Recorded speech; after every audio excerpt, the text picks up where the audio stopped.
Magandang gabi ka, Taylor. Kain po tayo. Medyo late na po tayong kumain ngayon.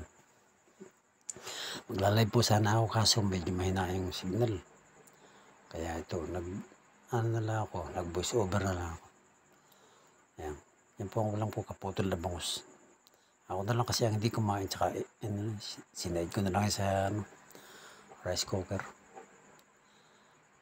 Nga pala po ka, Taylor, magla-live sana ako at gusto kong batiin sana yung mga mothers ng Happy Mother's Day.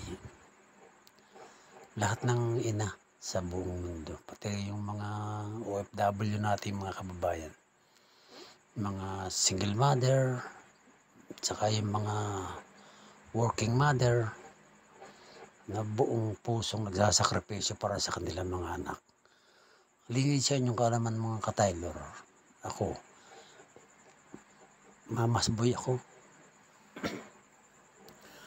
Yung mama ko nun, paborito ako ng utusan. Kasi nga mamas boy ako walang bihira akong magdesisyon sa buhay ko noon. Hindi ko sinasangguni sa kanya nung nabubuhay siya. Dangan nga lang at maaga siyang umalis. Maaga siyang nawala. Halos 37 years old lang siya noon nung umalis siya. Hindi na kami nagkita. Pero ganun pa man, kahit na matagal na kaming hindi nagkikita, yung damdamin ko pag nakikita ko yung mga magulang na buong tapat na nagsasakripisyo sa mga anak, talagang na tumitimo pa rin sa puso ko yung mother ko. Yung kasi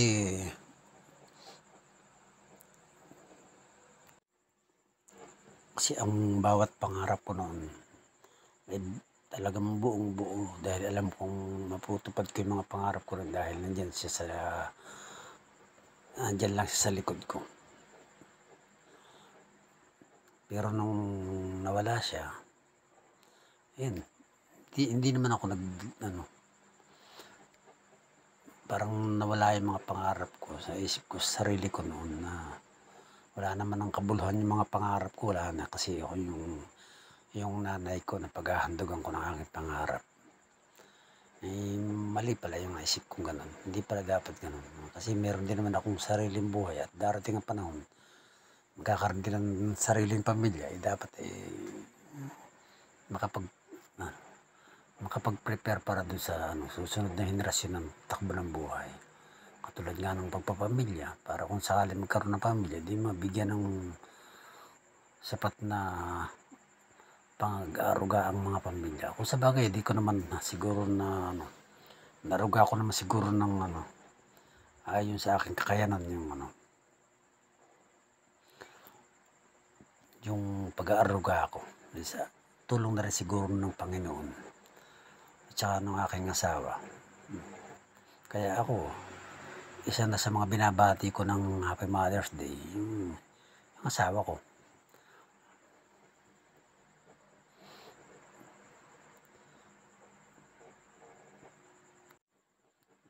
Nga pala, kain muna tayo ng mangga. Ayan o.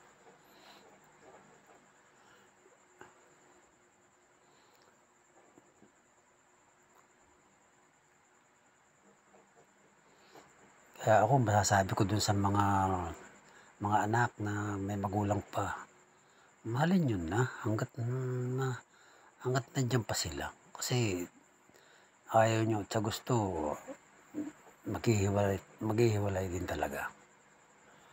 Kasi hindi man natin alam kung anong ilalabas ng bukas. Kung mauuna ka na, ikaw ay anak, mauuna kang umalis, o yung magulang mo, basta tiyak yun na may panahon ng paghihiwalay. Kaya hanggat magkakasama, ibuhos mo na yung pagmamahal mo, ipakita mo na yung tunay na pagmamahal.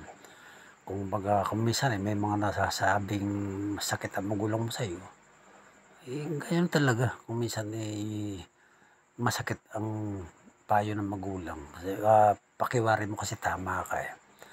Pero siyempre sila, wala naman silang inisip kung di ang mapabuti ang iyong kalagayan, ang magulang ng mga anak.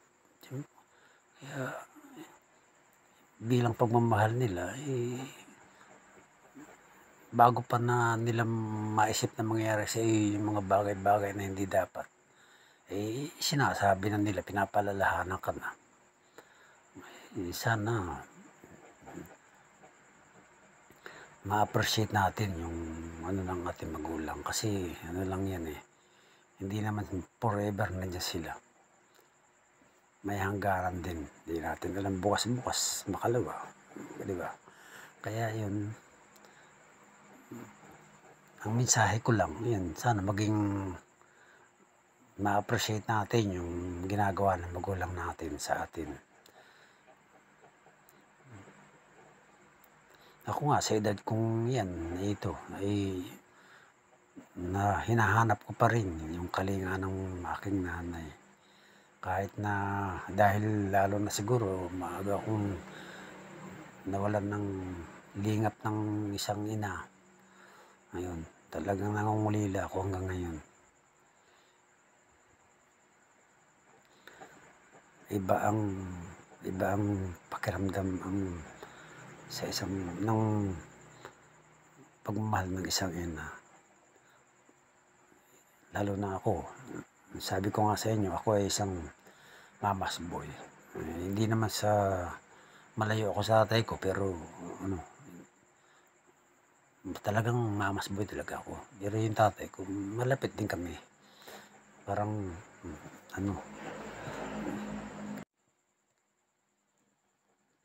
kasi mahal na mahal ko rin naman talaga siya.